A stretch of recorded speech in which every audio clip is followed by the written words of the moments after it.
자, 우리 하나님 말씀 보겠습니다. 디모데전서 6장 7절부터 10절까지 있는 말씀, 또 17절부터 19절까지 있는 말씀, 우리 한 목소리로 함께 읽도록 하겠습니다. 디모데전서 6장 7절부터 10절, 17절부터 19절까지의 말씀, 우리 이어서 한 목소리를 읽도록 하겠습니다. 우리가 세상에 아무것도 가지고 온 것이 없음에 또한 아무것도 가지고 가지 못하리니 우리가 먹을 것과 입을 것이 있은즉 족한 줄로 알 것이니라. 부하려 하는 자들은 시험과 올무와 여러 가지 어리석고 해로운 욕심에 떨어지나니 곧 사람으로 파멸과 멸망에 빠지게 하는 것이라. 돈을 사랑함이 일만하게 뿌리가 되나니 이것을 탐내는 자들은 미혹을 받아 믿음에서 떠나 많은 근심으로써 자기를 찔렀도다. 우리 17절부터 19절 우리 함께 한 목소리 읽습니다. 시작. 내가 이 세대에서 부한 자들을 명하여 마음을 높이지 말고 정함이 없는 재물에 소망을 두지 말고 오직 우리에게 모든 것을 후히 주사 누리게 하시는 하나님께 두며 선을 행하고 선한 사업을 많이 하고 나누어 주기를 좋아하며 너그러운 자가 되게 하라. 이것이 장래의 자기를 위하여 좋은 터를 쌓아 참된 생명을 취하는 것이니라. 아멘. 자, 오늘 화요 렘넌트 워십에 나온 우리 모든 렘넌트 청년 여러분 주의 이름으로 환영하고 축복합니다. 또 영상으로 각자의 예배 초소에서 예배드리고 있는 우리 사랑하는 우리 모든 지체들 정말 오늘 예배 자리에 잘 나오셨습니다. 오늘 예배를 통하여서 하나님의 말씀이 선포되어질 때 그 말씀이 여러분 삶 가운데 다시 한번 하나님께 시선을 고정시키는 은혜의 밤이 되기를 간절히 축복합니다. 요즘 넷플릭스를 통해 전 세계에 돌풍을 일으키고 있는 오징어 게임이라고 하는 시리즈물을 보셨거나 아니면 그 이야기에 대해서 또 그 인기에 대해서 여러분 다 들어보셨을 겁니다. 현재 그 인기가 얼마나 대단하냐면요, 정말 몇 주째 이 넷플릭스 글로벌 1위를 지키고 있고 83개국 모든 나라에서 1위를 달리고 있다고 합니다. 정말 놀라운 인기죠. 더 나아가 이 오징어 게임 판권을 가지고 있는 이 넷플릭스 주가도 사상 최고치를 기록했고 틱톡에 오징어 게임 해시태그가 달린 동영상이 140억 개 이상이 될 정도로 현재 전 세계는 이 오징어 게임 아리를 하고 있다고 해도 과언이 아닌 것 같습니다. 저도 이 오징어 게임을 몇 번 보았어요. 이 시리즈물에 대해서 도대체 어떻게 평가를 해야 할지 모를 정도로 그 소재가 참 뭐라고 표현을 해야 될까요? 좀 어이가 없기도 하고 또 잔인하기도 하지만 분명히 이 시대를 향한 뭔가 분명한 메시지가 있는 것 같았습니다. 456억 원의 상금이 걸린 의문의 이 서바이벌에 참가한 사람들이 최후의 승자가 되기 위해서 목숨을 걸고 극한의 게임에 도전하는 이야기인데, 이 서바이벌 게임에 뛰어든 사람들은 모두 하나같이 이렇게 빚에 쫓기는 사람들이거나 또 거액의 상금으로 어떤 새로운 삶을 시작하고자 그런 희망을 걸고 온 사람들, 또 현재의 삶에 만족하지 못해서 어떤 한 방을 노리고자 하는 사람들이 대부분이었습니다. 끝까지 살아남은 1등만이 그 거액의 주인공이 되기 때문에 게임을 하면 주변에 있는 사람들을 반드시 짓밟고 살아남아야만 합니다. 게임에 탈락하여 참가자들이 한 사람씩 죽을 때마다 이 상금의 액수는요 1억씩 늘어나게 되고, 누군가를 죽여야 된다라고 하는 이런 내면의 갈등은 있지만 그 엄청난 금액에 그 모두들 판단력을 상실하고 상대방을 죽이기에 혈안이 되어 있는 그 캐릭터 인물 한 사람 한 사람을 조명하고 있습니다. 그래서인지 이 시리즈물에 대한 이 평가의 표현이 하나같이 좀 이런 수식어들이에요. 적자생존, 자본주의, 계급사회, 이러한 용어로 표현되고 있음을 보게 됩니다. 많은 돈을 벌 수만 있다면 그 과정은 크게 문제가 되지 않는다라고 하는 이 시대의 가치관, 또 돈이면 무엇이든지 할 수 있다라는 어떤 물질 만능주의의 가치관, 돈 때문에 오늘의 동료가 내일의 적이 될 수 있는 이 살벌한 적자 생존의 이 사회상을 아주 그대로 적나라하게 노출시키고 있는 드라마입니다. 그리고 이러한 가치관이 비단 이 한국 사회에만 통용되는 가치관이 아님을 이 증명하는 것이 전 세계적으로 1위를 차지할 정도로 모든 세상의 사람들이 이 드라마의 소재에 공감하고 있다는 것을 말해줍니다. 그리고 최근에 국내에 많은 청년들의 분통을 터지게 만든 사건이 또 있었습니다. 한 국회의원의 아들이 자산관리 회사에서 퇴직금으로 50억을 받았다라고 하는 그 뉴스에 많은 청년들이 자신들도 6년간 열심히 일하면 50억 받을 수 있는 거냐며 학교 대자보에 이 계급사회가 된 이 사회를 비판하는 글을 올리고 있다라는 뉴스를 본 적이 있습니다. 한 국회의원의 아들이 퇴직금으로 50억을 챙기는 동안 청년들은 이 첫 출근 현장에서 사망하거나 경제난에 시달려 고독사 당하고 있다며 이 오징어 게임에 빗대어 대부분의 청년들은 1등을 위한 게임의 말에 불과하다라고 그렇게 잘못돼도 한참 잘못된 현실의 시대상을 비판하는 글을 보았습니다. 여러분, 이처럼 지금 우리가 살아가고 있는 이 세상은요, 이 돈이라고 하는 우상을 경배하고 돈이라고 하는 주인 앞에 무릎을 꿇고 돈이 주는 달콤함을 인생 최고의 목적으로 삼으며 살아가고 있는 시대라 해도 크게 과언은 아닌 것 같아요. 여러분, 돈에 대해서 어떻게 생각하십니까? 돈 싫어하는 분 있나요? 분명 돈으로 말미암아 삶이 편리해지고 또 윤택해지는 부분들이 있습니다. 여러분, 모든 것이 그러하지만 돈 역시 긍정적인 측면과 부정적인 측면이 모두 들어있어요. 우리가 신앙생활을 할 때 배격해야 하는 태도가 무엇이냐면 우리도 모르게 어떤 영지주의적인 신앙생활, 다시 말하면 어떤 이분법적인 신앙생활의 태도를 취하기 십상인데 정말 건강하지 못한 태도입니다. 예컨대 돈을 무조건 세속적인 것으로 취급하여서 부정적인 측면으로만 바라보는 것이죠. 영은 선하고 육은 악하다라고 하는 이원론적인 사고방식의 그 프레임으로 바라보는 겁니다. 잘못된 태도예요. 아주 위험한 사고방식입니다. 여러분, 크리스찬들은 그렇다면 어떻게 이 돈에 대해서 생각하고 또 어떻게 바라봐야 하는 것일까요? 여러분, 가난하고 거지처럼 살아가는 것이 거룩한 삶입니까? 부자들은 되게 세속적인 사람이고 신앙 없고 믿음 없는 사람인 반면에 되게 이렇게 없어 보이고 하는 사람들은 되게 거룩한가요?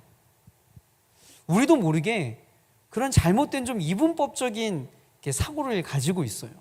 뭔가 남노하고 초라하고 좀 부시시하면 되게 영성 있는 형제처럼 보이고, 예?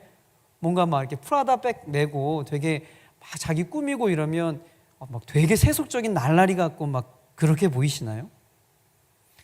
우리가 과연 돈에 대해서, 이 물질에 대해서 어떤 시각을 가지고 접근해야 될까?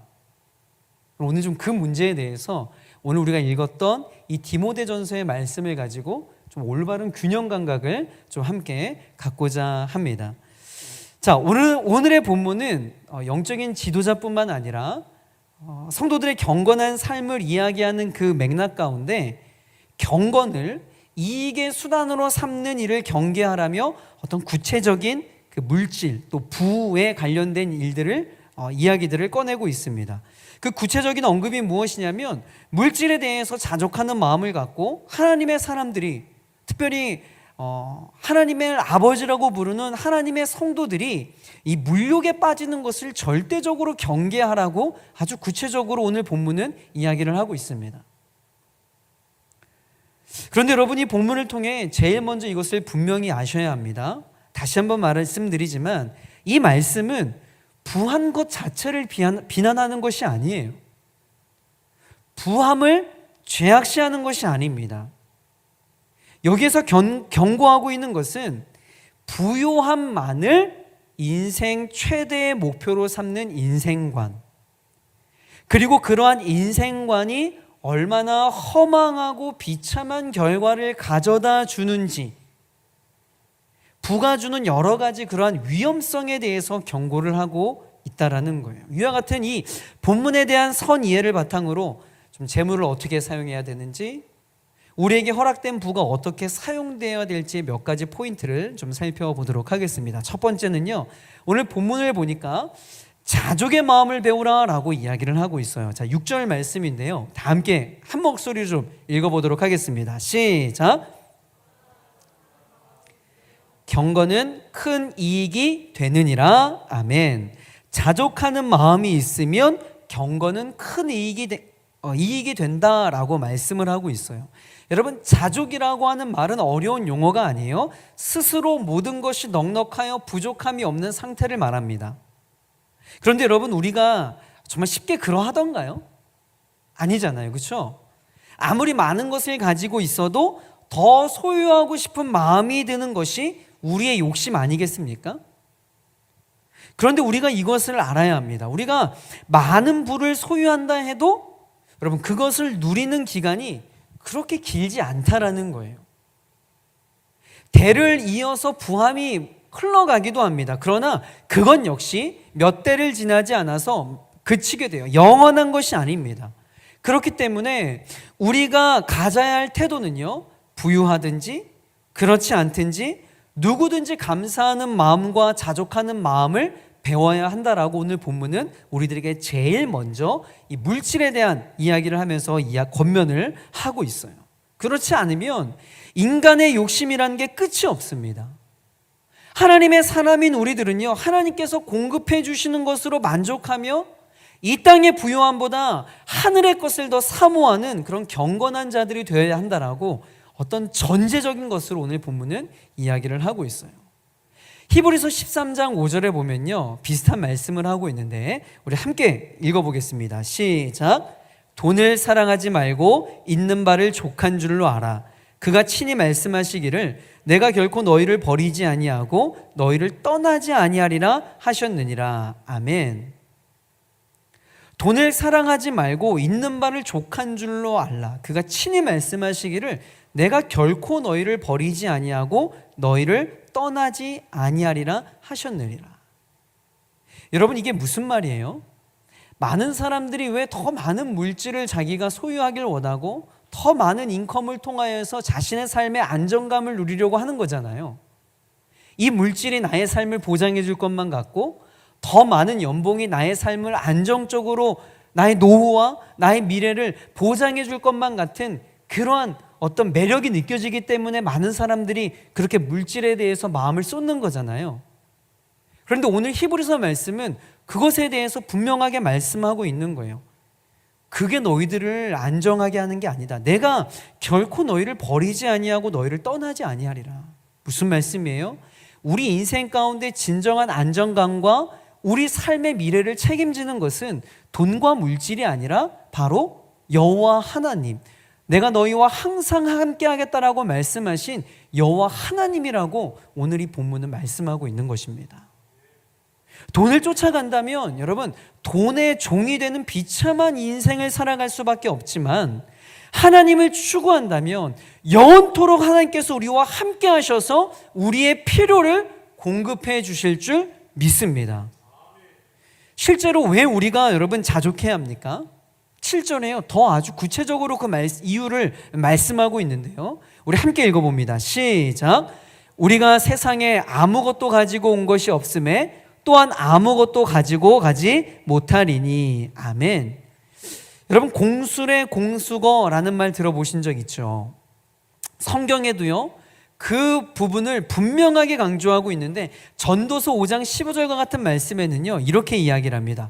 그가 모태에서 벌거벗고 나왔은즉 그가 나온 대로 돌아가고 수고하여 얻은 것을 아무것도 자기 손에 가지고 가지 못하리니.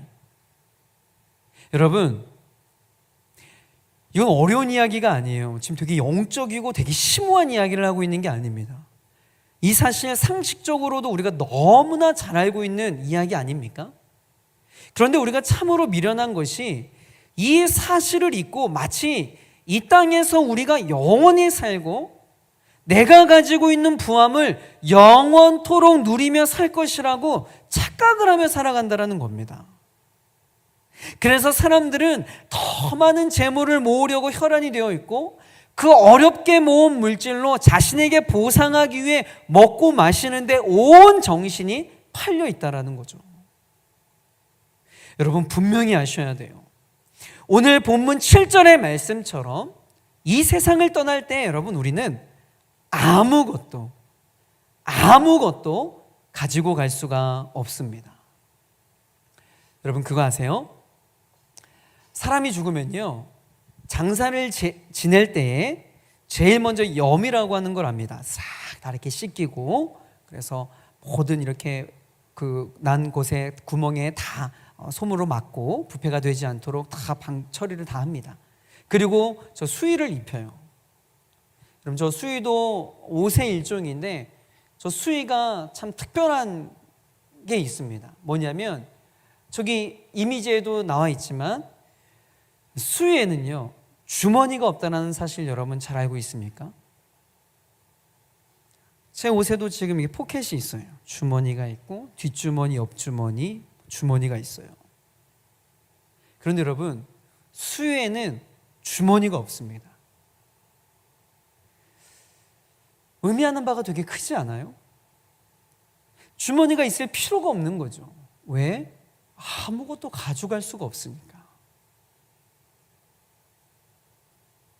사랑하는 청년 여러분, 물질로 인한 화려한 인생보다 더 가치 있는 것은 하나님으로 인한 만족함, 하나님과 동행하며 하나님께서 공급하여 주신 것들로 감사하며 사는 삶.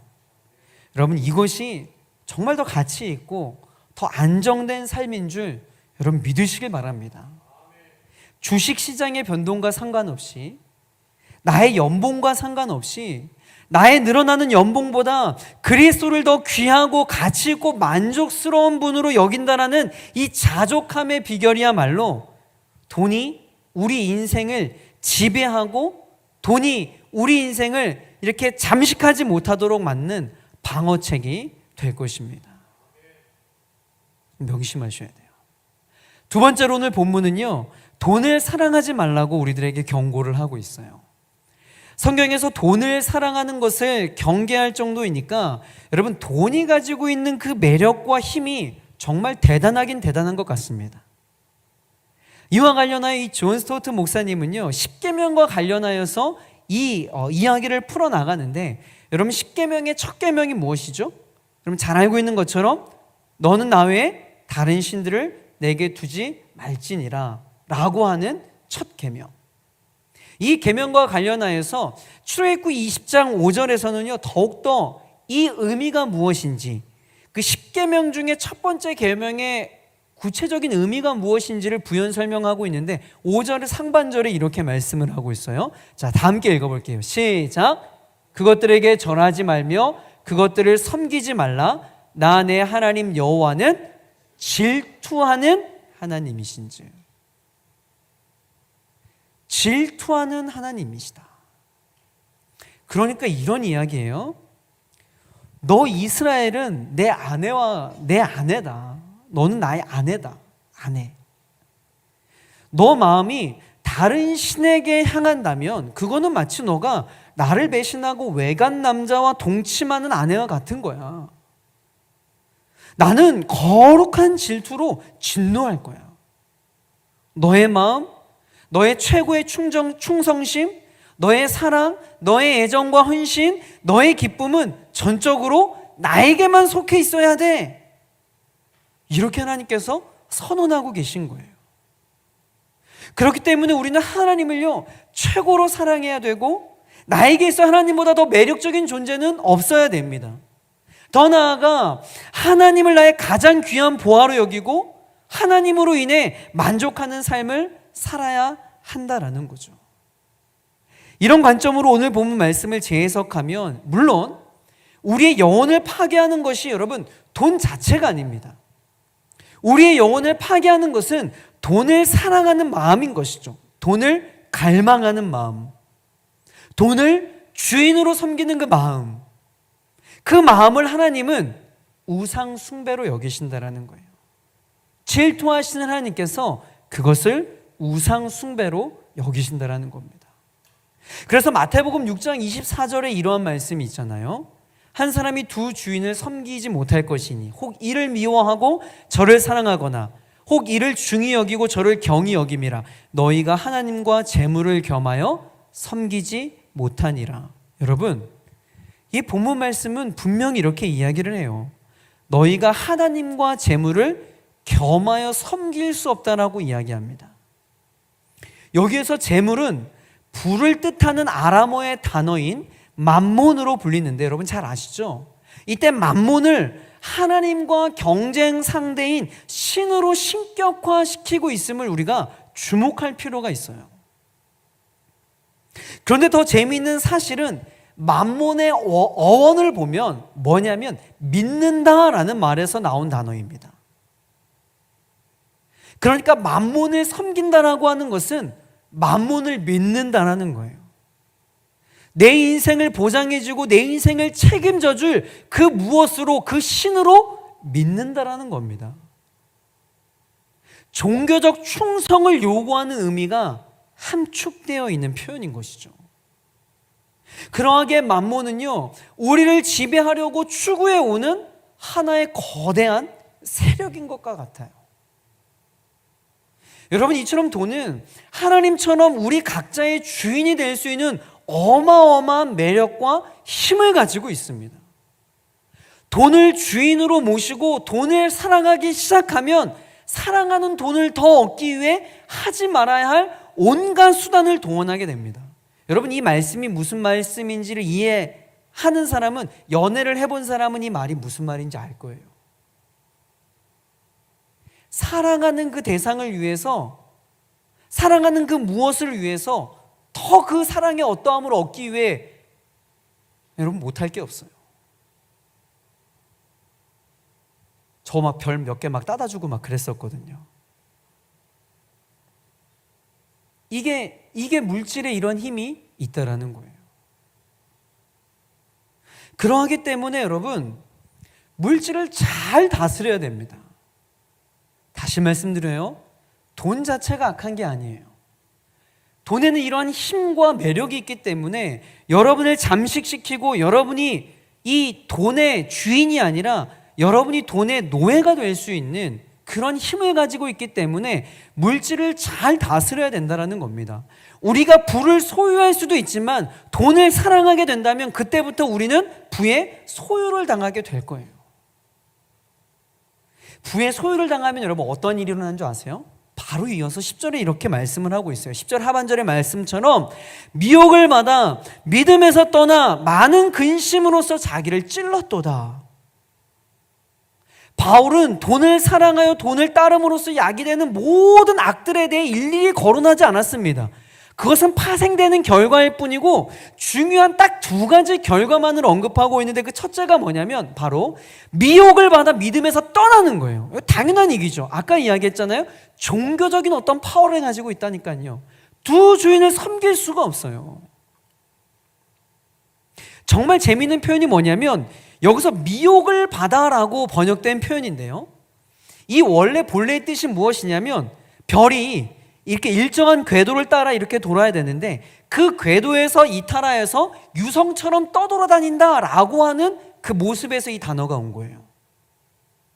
그러니까 무슨 뜻입니까? 여러분, 우리 인생은요, 하나님을 예배하고 하나님의 통치를 받고 하나님만을 가장 사랑하고 하나님의 영광을 위한 분명한 목적과 방향성을 가지고 나아가야 되는데 그때가 가장 안정감 있고 우리의 존재로서의 목적이 있는데 돈을 사랑하게 되면 그 분명한 인생의 목적이 희미해져 그냥 방향성 없이 돌아다니는 유성처럼 그렇게 떠돌아다니는 아무런 목적 없이 그냥 인생을 허송세월하는 그런 인생이 된다라고 오늘 본문은 말하고 있는 거예요.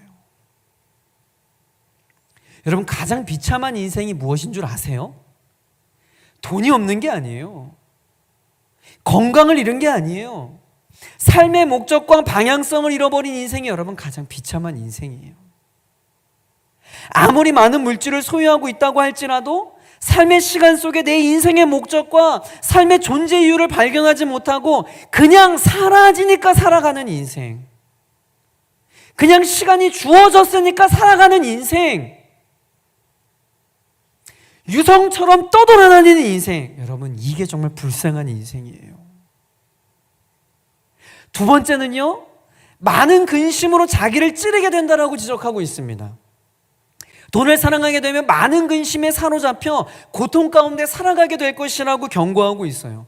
돈이 아닌 하나님을 사랑하는 자들은요, 하늘로부터 오는 평안을 경험하게 되지만 돈을 사랑하는 자들은 결코 돈이 안정감과 평안을 가져다 주지 못하기 때문에 근심으로 살아갈 수밖에 없을 것이라고 성경은 명확하게 이야기하고 있습니다. 여러분 정말 그래요. 여러분, 돈이 결코 우리에게 안정감을 주지 못합니다. 삶의 편함과 안정감은 다른 겁니다. 아무리 내 삶이 편하고 윤택하고 내 통장 잔고에 수십억, 수백억이 있다 할지라도 여러분, 그것이 내 삶에 안정감을 주는 건 아니에요. 그러나 가진 것이 없어서 불편하여도 하나님을 사랑하면 기쁨과 행복의 미소를 잃지 않고 살아갈 수가 있는 겁니다. 여러분 다시 한번 말씀드려요. 돈을 거부하라는 이야기가 아니에요. 돈을 죄악시여기라고 하는 말이 아닙니다. 정당한 방법으로 더 큰 이윤을 얻기 위한 모든 노력을 제가 부정하는 게 아니에요. 더 많은 부를 창출하기 위한 모든 시도를 제가 네거티브하게 보는 게 아닙니다. 돈을 사랑하는 것, 돈이 삶의 우선순위가 되는 것, 돈이 여러분 젊음의 모든 목적이 되는 것, 돈이 내 삶의 우상이 되는 것, 여러분 이것은 죄악이라는 거예요. 가장 불쌍한 인생이라는 겁니다. 자족의 마음을 배우고 돈을 사랑하지 말라는 말씀과 함께 오늘 본문은 우리에게 또 한 가지의 재정 원칙을 말해주고 있는데 그 세 번째가 바로 불확실한 부유함에 소망을 두지 말고 하나님께 소망을 두어야 한다는 겁니다. 자, 우리 17절 말씀 어떻게 보면 이 말씀의 결론과 같은 말씀인데요. 17절 말씀인데 함께 큰 목소리로 함께 읽습니다. 시작! 내가 이 세대에서 부한 자들을 명하여 마음을 높이지 말고 정함이 없는 재물에 소망을 두지 말고 오직 우리에게 모든 것을 후히 주사 누리게 하시는 하나님께 두며. 아멘. 여러분, 부가 영원합니까? 이 세상 가운데 영원한 것은 단 한 분, 하나님밖에 없어요. 정함이 없는 재물이라고 하는 표현은 재물의 불확실성을 이야기하는 겁니다. 어떤 사람은 이 세상의 모든 것은 불확실한데 자신이 움켜쥐고 있는 현금만큼은 확실하다? 여러분 천만의 말씀, 어림없는 이야기예요. 대한민국은 IMF를 통해 그 교훈을 확실하게 여러분 배우지 않았습니까? 그래서 잠언 23장 5절에 보면 내가 어찌 허무한 것에 주목하겠느냐, 정령이 재물은 스스로 날개를 내어 하늘을 나는 독수리처럼 날아가리라. 그럼 재밌죠? 물질이라는 것이 인간이 어떤 수단으로도 막을 수 없도록 강하고 빠르게 사라져버리는 불확실성한 특징이 있음을 오늘 성경은 말하고 있어요. 그뿐만이 아니죠. 예수님께서는 마태복음 6장 19절에 이렇게 말씀을 합니다. 현대인의 성경 버전으로 보면요, 너희는 보물을 땅에 쌓아두지 말아라. 땅에서는 좀 먹고 녹슬어 못 쓰게 되고 도둑이 뚫고 들어와 훔쳐가기도 한다. 여러분 뭘 말하는 거예요? 재물이 불안정하다는 거예요. 그렇기 때문에 우리는 불안정하고 불확실한 재물에 소망을 둘 것이 아니라, 여러분 얼마나 미련한 일이에요. 불안정하다니까요. 불확실하다니까요. 그것이 여러분의 인생을 책임질 수 없다라니까요. 그것이 여러분의 내일의 소망을 확실하게 여러분 붙들어주지 못한다라니까요. 근데 왜 그것을 붙잡으려고 하냐라는 겁니다. 그러면서 오늘 성경은, 하나님의 말씀은 그렇게 불확실하고 불안정한 것에 너희들의 소망을 둘 것이 아니라 뭐예요? 영원한 변함이 없는 그 하나님께 소망을 두어야 한다라고 말씀을 하고 있는 거예요. 여러분, 아무리 많은 돈도 세상의 모든 위협을 다 막아주지 못합니다. 돈이 아무리 많아도 평생 안전하리라는 보장이 없어요. 그렇기 때문에 돈에 소망을 두는 것은 위험해요. 미련해요. 어리석은 짓이에요. 예수님은 이 위험을 정확히 알고 계셨어요. 그래서 복음서에서도 보면 천국과 지옥보다도 오히려 돈과 재물에 관한 말씀을 더 많이 하셨습니다. 여러분, 우리 하나님은 어떠한 하나님이십니까? 우리 하나님은 모든 피조물의 창조주이시고 모든 것의 주인 되십니다. 그러하기에 모든 것이 그분의 소유입니다. 하나님은 우리의 영적인 필요, 육적인 필요, 그 모든 것을 후하게 주실 수 있는 능력이 있는 하나님인 줄 믿으시길 바랍니다. 그러하기에 우리는 물질을 주시는 분을 바라봐야지 물질 자체를 바라보는 어리석은 삶을 살아서는 안 된다는 거예요. 저는 말씀을 좀 정리하겠습니다. 여러분, 마틴 루터가요 이러한 말을 했다고 해요. 우리에게는 세 가지의 회심이 필요하다.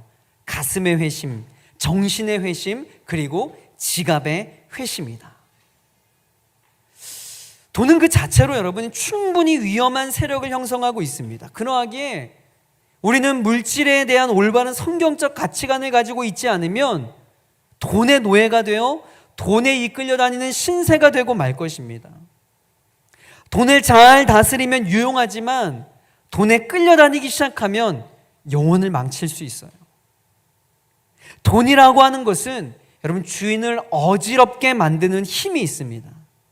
먼저 이 힘을 다스리지 못하면 돈에 관한 모든 것이, 모든 활동이 왜곡되고 균형 감각이 무너져서 돈이 여러분의 주인 자리를 차지하고 말 거예요. 이와 같은 맥락에서 철학자 베이컨은요 이런 말을 남겼습니다. 오늘 말씀의 제목이기도 한데, 돈은 최상의 종이고 최악의 주인이다. 다시요.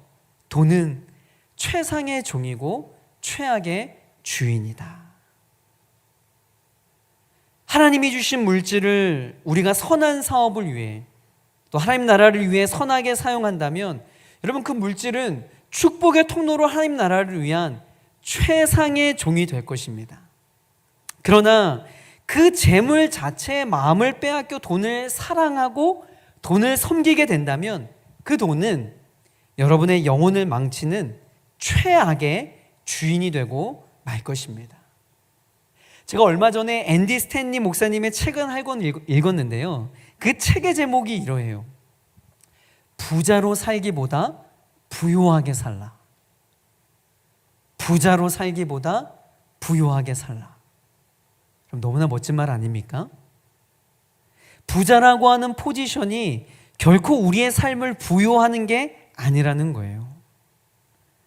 고린도서 6장 10절에 하나님의 자녀인 성도를 이렇게 정의를 하고 있어요.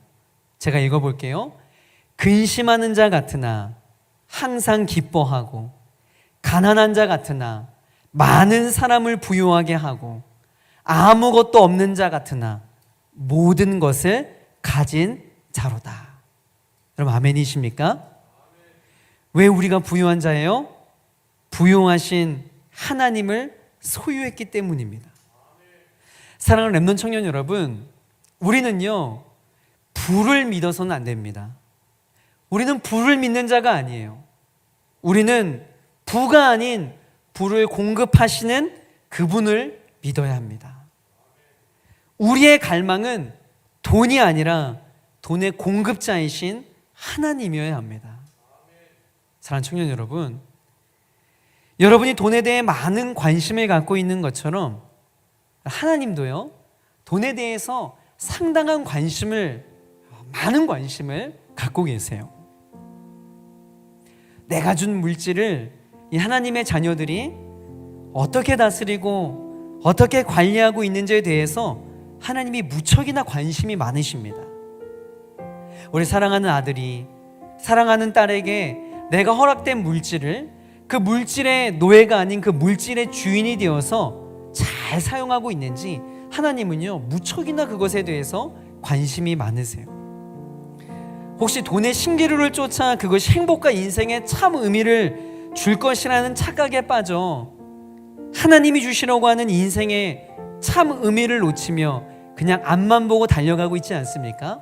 사랑하는 랩넌 청년 여러분, 여러분 이 시대에 남은 자의 사명을 감당해야 할 자들이에요. 스피드도 중요하지만 여러분 방향성이 더 중요해요. 여러분 무작정 달리지 마시고 잠깐 멈춰서서 내가 잘 달리고 있는지, 내가 무엇을 위해 달리고 있는지 여러분 한번 좀 점검해 보았으면 좋겠어요. 여러분 돈 좋습니다. 가능하면 저는 여러분들이 많은 물질을 소유할 수 있는 능력이 있어서 하나님이 허락하여 주신 그 많은 물질로 하나님의 선한 사업을 감당하는 귀한 믿음의 형제자매가 되었으면 좋겠어요. 그러나 저는 그것보다 더 간절히 소망하는 기도의 내용이 있습니다. 하나님, 우리 청년들이 돈의 노예가 되지 않게 하여 주세요. 비록 이 땅 가운데 가난하여도 이 땅의 모든 것 대신은 예수 그리스도를 소유했기 때문에 내가 모든 것을 가진 자로다라고 당당하게 외칠 수 있는 그런 정말 부요한 자가 되게 하여 주시옵소서. 여러분 오늘 이 말씀 듣고 여러분의 삶의 방향성, 여러분의 삶의 그 궤도가 다시 한번 하나님께로 온전히 맞추어지기를 주의 이름으로 간절히 축복합니다. 이 시간 좀 찬양했으면 좋겠는데요, 여러분에게 어떻게 보면 좀 낯선 찬양일 수도 있어요. 이 성도의 노래라라고 하는 찬양인데, 이 찬양의 가사의 맨 마지막에 보면 우리가 아까 읽었던 이 고린도서의 말씀이 있습니다. 내가 가난한 자 같으나 주위를 또 주변 사람들을 넉넉하게 풍족하게 하는 모든 것을 가진 자로다 라고 고백하고 있는데, 이 찬양의 고백이 저와 여러분의 고백이 되길 소망합니다. 이 시간 우리 좀 이 찬양으로 함께 고백할까요? 환난 가난과 고난, 환난 가난과 고난, 수고로움 속에도 성도는 그 믿음을 지켰네.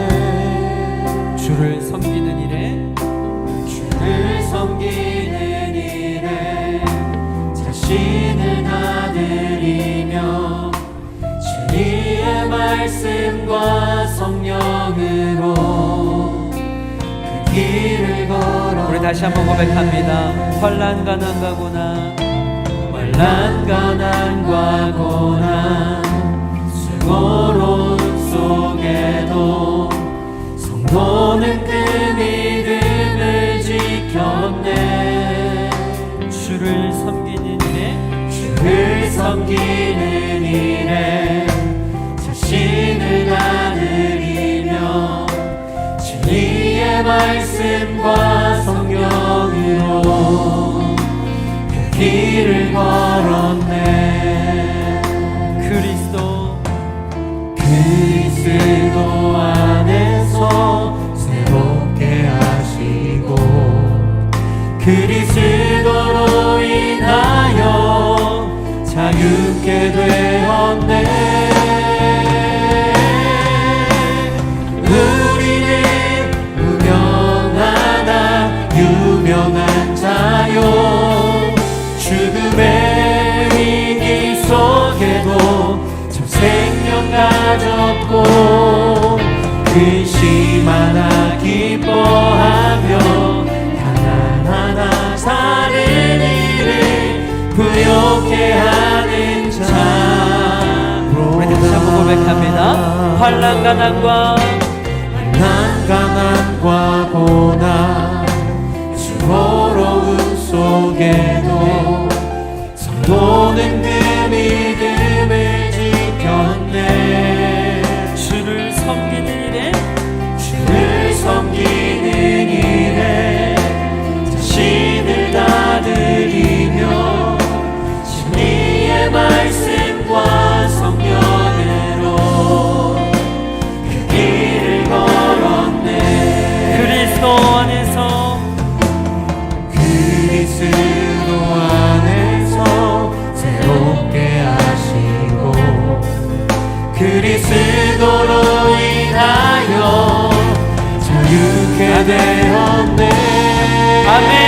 우리는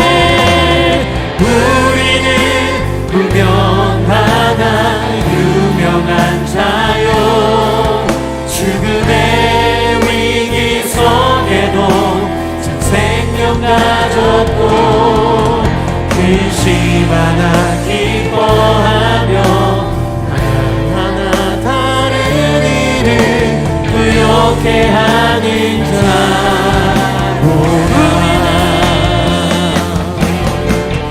우리는 유명하나 유명한 자요 죽음의 위기 속에도 생명 가졌고 근심 하나 기뻐하며 하나하나 다른 일을 부욕해 하는 자로 모든 것 가진 자로다. 모든 것 가진 자 우리 다시 한번 모든 것 가진 자로다. 모든 것 가진 자로다. 네, 우리 함께 말씀 붙들고 기도했으면 좋겠습니다. 여러분 찬양의 고백처럼 여러분 성도가 그러한 자예요. 남들이 볼 때에는 참 가난하고 아무것도 없는 자처럼 보여질지 모르나 실상은 우리 안에 계신 그리스도로 인하여 남들을 부욕해 하는 자고 모든 것을 가진 자인 줄 믿으시길 바랍니다. 그것이 성도의 정체성인 거예요. 이 시간 말씀 붙들고 기도할 때 하나님 자족의 마음을 배우게 하여 주시옵소서.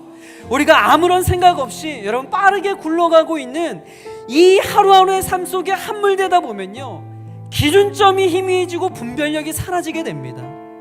그러다 보면 다수의 사람들의 사고와 가치관이 그것이 정답인 것 같고 그것이 맞는 것처럼 느껴지고 착각할 때가 있어요. 여러분 그렇지가 않습니다. 아무리 시대가 변하여도 하나님의 사람들인 저와 여러분의 기준은 하나님의 말씀인 성경인 줄 믿으시길 바랍니다. 오늘 우리가 살펴본 하나님의 말씀은 이렇게 말하고 있어요. 우리가 먹을 것과 입을 것이 있은즉 족한 줄로 알 것이니라. 더 많은 것을 가지라고, 남의 것을 빼앗더라도 더 많은 부를 축적하라고, 그래야 편한 삶, 떵떵거리는 삶, 남들을 굴복시켜 무시당하지 않는 삶을 살 수 있다라고 세상은 끊임없이 이야기하고 있는데, 너 인생 최고의 목표는 더 많은 부를 누려서 남들보다 좋은 차, 남들보다 넓은 평수, 남들이 가지고 있지 않은 아이템을 가지고 있는 어떤 something 스페셜한 삶이라고 이야기를 하는데, 여러분 거짓입니다. 여러분 거짓말이에요. 속으시면 안 돼요. 거짓된 메시지에 속아 평생을 재물을 위해 살아간다면 그 마지막에, 그 인생의 마지막에 남은 것은 공허와 허무함 뿐일 것입니다. 이 시간 기도할 때 하나님 자족의 마음을 배우게 하여 주시옵소서. 당장 내 안에 얼마나 많은 것을 움켜쥐고 있느냐로 내 자신의 가치를 평가하지 않게 하시고, 하나님이 내 삶에 베풀어 주신 것에 감사하며 만족하며 살아가는 영적인 평안을 허락하여 주시옵소서. 사도 바울처럼 어떠한 형편이든지 내가 자족하기를 배웠다라고 하는 그 고백, 그리고 마침내 내게 능력 주시는 자 안에서 내가 모든 것을 할 수 있느니라고 고백할 수 있는, 예수님을 소유함으로 모든 것을 소유했다라고 고백할 수 있는 믿음을 더하여 주시옵소서. 이 시간 할 수만 있다면 여러분 거룩한 두 손 높이 들고 주님 자족의 마음, 감사의 마음으로 날마다 살아가게 하여 주시옵소서. 이 시간 우리 주님의 이름 한번 부르짖고 기도합니다. 주여, 하나님 아버지의 말씀에 붙들고 기도합니다. 하나님 아버지 자족의 마음을 배우길 소망합니다. 세상은 끊임없이 우리를 향하여서 거룩한 메시지로 우리들에게 이야기합니다. 당장은 더 많은 부를 추적하라고, 짓밟더라도 같은 수단과 방법을 모든 것을 써서라도 최고의 부를 누리라고, 그래야 무시당하지 않는다라고, 그래서 더 많은 것을 누리며 살아가라고, 그것이 세상에 누릴 진정이라고 이렇게 세상을 얘기합니다. 많은 사람들이 그것이 옳은 가치라고 여깁니다. 주님, 우리는 그 거짓된 메시지를 통달했습니다. 하나님, 우리의 가치, 우리의 어떠함이, 우리의 존재감이 어떠한 것을 나의 소유의 가졌고 근심하나 기뻐하며 하나님 우리 청년의 다른 일을 두렵게 하는 자 만족하며 자족하는 삶을 살아가게 하여 주시옵소서. 우리는 분명하나 유명한 자요 죽음의 위기 속에도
생명 가졌고 근심하나 기뻐하고 하나 다른 일을 두렵게 하는 자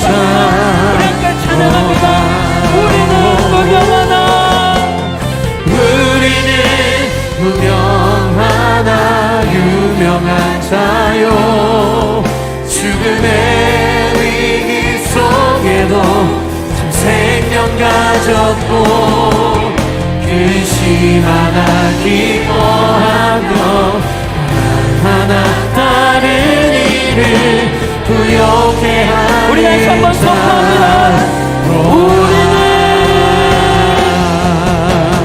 우리는 무명하나 유명한 자요 죽음의 위기 속에도 참 생명 가졌고 근심하나 기뻐하며 하나하나 다른 일을 부욕해 하는 자로다. 우리 다시 한번 말씀 붙들고 기도할 때 오늘 우리가 살펴보았던 디모데전서 6장에서는 또 한 가지의 귀한 메시지를 우리들에게 던져주고 있습니다. 돈을 사랑하지 말아라. 이것은 하나님보다 물질을 더 신뢰하고 물질에 더 마음을 빼앗기지 말라는 것입니다. 하나님보다 사랑하는 것이 있다면 여러분 그것이 무엇이 됐든지 간에 하나님이 보시기에 우상 숭배로 여기세요. 여러분 돈은 참 매력이 있습니다. 우리가 거부할 수 없을 정도로 너무나 큰 매력과 힘을 가지고 있어요. 그러나 그 매력 있는 돈을 잘못 접근하게 되면 결국에는 돈의 노예가 되고 말 것입니다. 돈을 사랑하게 된다라는 것, 여러분 돈을 믿게 된다라는 거예요. 하나님처럼 돈을 믿게 된다라는 겁니다. 그러나 여러분 돈이 여러분의 모든 문제를 해결해 주는 게 아니에요. 여러분 사탄 마귀의 속삭임은 그 돈이 너 인생을 책임질 거라고, 돈으로 인하여 너의 명예가 살고 너의 인생이 보장받을 것이라고 그렇게 계속 속삭입니다. 여러분 거짓말이에요. 돈이 여러분의 모든 환난을 피하게 해주는 게 아니에요. 돈이 여러분의 가장 중요한 것은 죄와 죽음의 문제를 돈이 해결해 줄 수가 없어요. 그렇기 때문에 우리는 돈에 소망을 거는 것이 아니라 하나님께 소망을 두어야 하는 것입니다. 하나님이 주시는 물질을 신뢰하는 것이 아니라 물질을 주시는 하나님을 신뢰하시길 바랍니다. 어떠한 상황 속에서도 하나님이 아는 다른 것을 의지하는 실수를 범하지 않게 하여 주시고 하나님을 최고로 사랑하고 하나님을 경배하는 내가 되게 하여 주시옵소서. 하나님 이 시간 결단합니다. 돈의 노예가 되지 않겠습니다.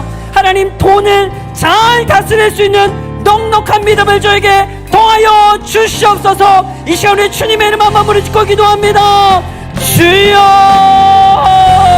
하나님 아버지, 이 시간 아버지를 주님의 말씀만 다시 한번 아버지 마음에 새기며 기도합니다. 하나님 아버지, 돈을 사랑하지 말라고 오늘 성경 말씀에 우리에게 경고하고 있습니다. 하나님, 돈이라고 하는 매력이 얼마나 강한지 우리는 그것을 마치 신으로 여기고 하나님을 여기고 그 돈이 내 삶을 책임져주고 그 돈이 내 삶을 평안을 해주고 돈이 내 삶을 내 환란을 하나님의 이렇게 이야기하는데 하나님 아버지, 결국 시선을 주님께 드리고 우리가 돈에서 아버지 전능하신 하나님을 느낄 때 세상은 주의 나라가 되고 하나님이 일하기 시작한 모든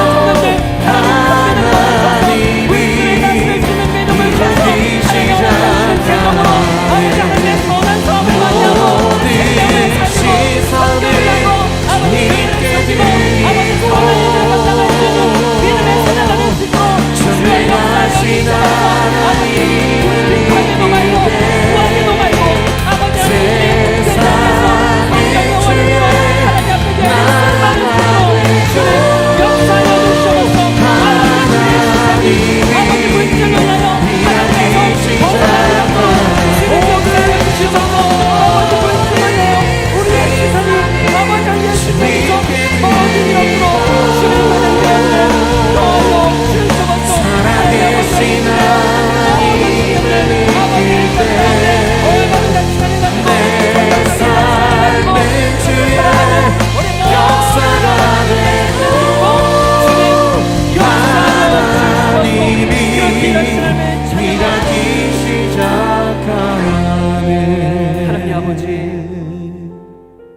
우리가 결코 물질의 노예가 되지 않기를 원합니다.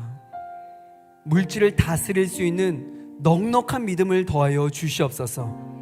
그래서 하나님께서 주신 그 물질을 통하여서 선한 사업에 힘쓰게 하여 주시고 생명을 살리고 교회를 섬기고 하나님의 나라를 확장하는 데 귀하게 쓰임받을 수 있는 그런 귀한 믿음의 우리 형제자매가 될 수 있도록 축복하여 주시옵소서. 감사하고 예수님의 이름으로 기도합니다. 아멘. 우리 시간 찬양할 텐데요, 우리 내 모습 이대로, 우리 아까 함께 했던 찬양인데 우리 이 찬양 함께 고백하며 또 기도의 자로 나가겠습니다. 내 모습 이대로 사랑하시네. 연약한 그대로 사랑하시네. 나의 모든 발걸음 주가시나니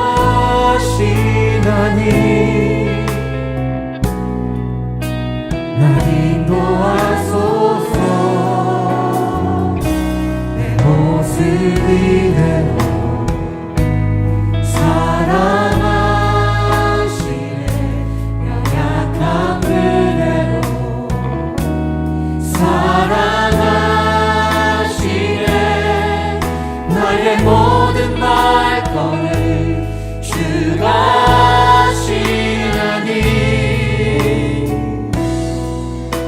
날 인도하소서. 주의 날개 아래 거하는 것, 주의 임재 아래 거하는 것, 나의 가장 큰 소망, 나의 가장 큰 은혜, 주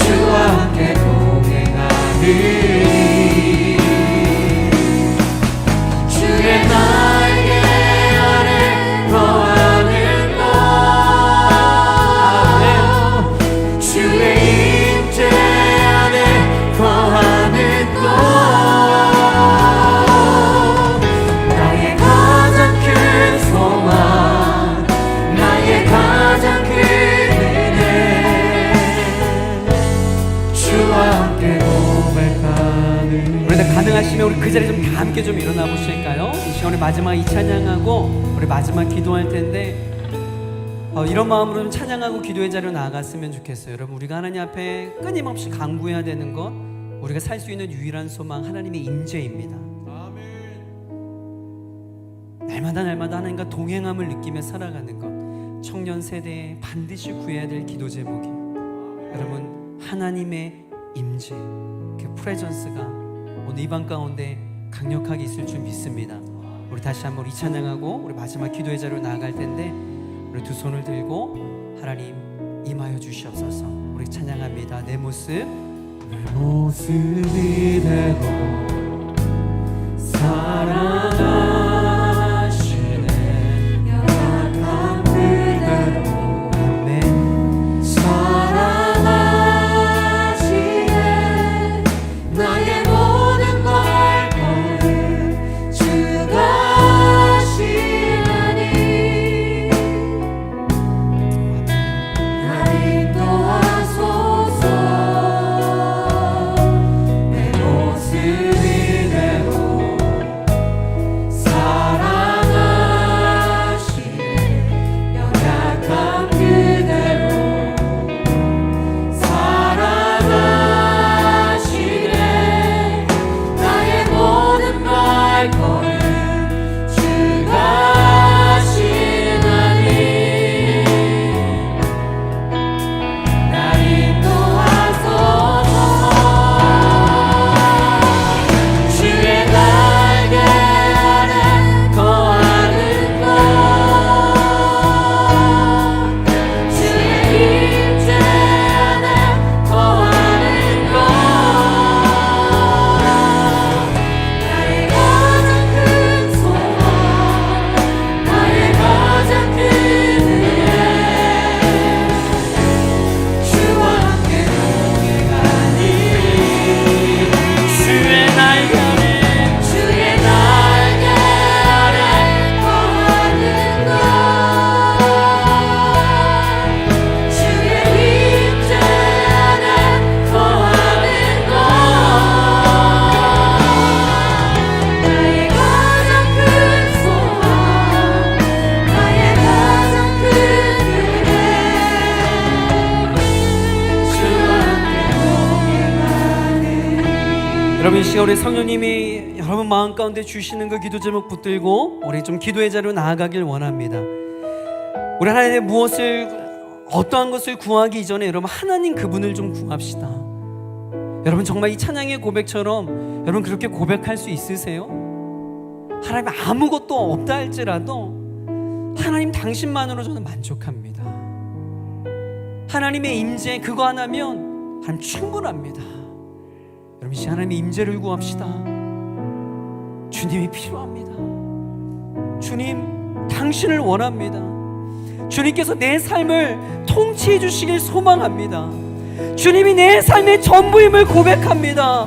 나의 앞길과 나의 모든 환경 속에서 하나님의 선한 인도하심을 받기를 소망합니다. 이직과 취업의 상황 가운데 개입하여 주시옵소서. 만남의 축복을 주관하여 주시고 하나님께서 작정하신 때에 하나님의 선한 길을 인도하여 주시옵소서. 내 삶을 주님의 손에 의탁합니다. 내 삶에 새로운 길을 내리시는 분이 우리 주님임을 믿습니다. 두려움에 사로잡히지 않게 하여 주시옵소서.